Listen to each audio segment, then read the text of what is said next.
রসুলকে নেতা না মেনে যারা সাধারণ একটা মানুষ, এরকম মানুষদেরকে যারা নেতা মানবে, তাদেরকে যারা মডেল মানবে, এই সমস্ত ব্যক্তি যারা, তাদের ব্যাপারে আল্লাহ বললেন, যারা বলে আখিরাত বলতে কোনো কিছু নাই, আখিরাতকে যারা সম্পূর্ণরূপে অস্বীকার করে, পরকালের দিবসের কোনো কিছু মানে না, জান্নাত জাহান্নাম মানে না, আখিরাত দিবসের কথা মানে না, কিয়ামতের কথা মানে না, কবরের জীবনে কি হবে, আল্লাহ যা বললেন, নবী যা বললেন, কিতাবের মধ্যে, কোরআনের মধ্যে বিধান আসছে, এই বিধানগুলো তারা মানে না। আল্লাহ তাআলা এই শ্রেণীগুলোর ব্যাপারে বললেন, ফাকাদ দাল্লা দালালাম বাঈদা, তারা এমন পথভ্রষ্ট হবে যে তারা মারাত্মক পর্যায়ে পথভ্রষ্ট হয়ে গেল।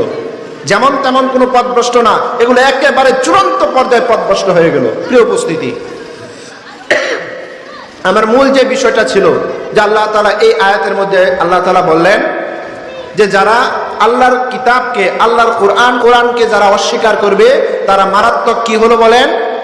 পথভ্রষ্ট হলো। তারা কি হলো বলেন? পথভ্রষ্ট হলো।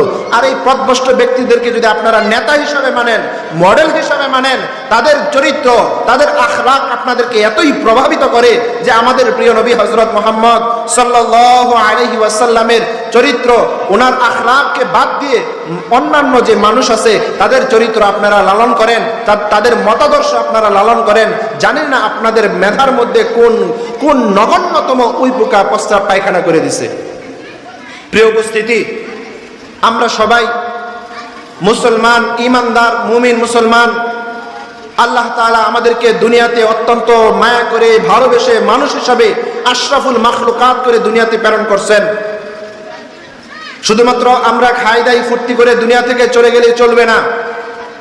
আল্লাহ তাআলা যে সমস্ত বিধানাবলী দিয়েছেন, রাসূলুল্লাহ সাল্লাল্লাহু আলাইহি ওয়াসাল্লাম যে সমস্ত হুকুম আহকাম পালন করার কথা বলেছেন, যে সমস্ত গুনাহ থেকে বিরত থাকার কথা বলেছেন, যদি আমরা সেই কাজগুলো না করি এবং যে সমস্ত গুনাহ থেকে বিরত থাকার কথা বলেছেন আমরা যদি সেগুলো থেকে বিরত না থাকি, তাহলে দেখা যাবে আমরা সেই ফাকাদ দাল্লা দালালাম বাঈদার অন্তর্ভুক্ত হয়ে যাব।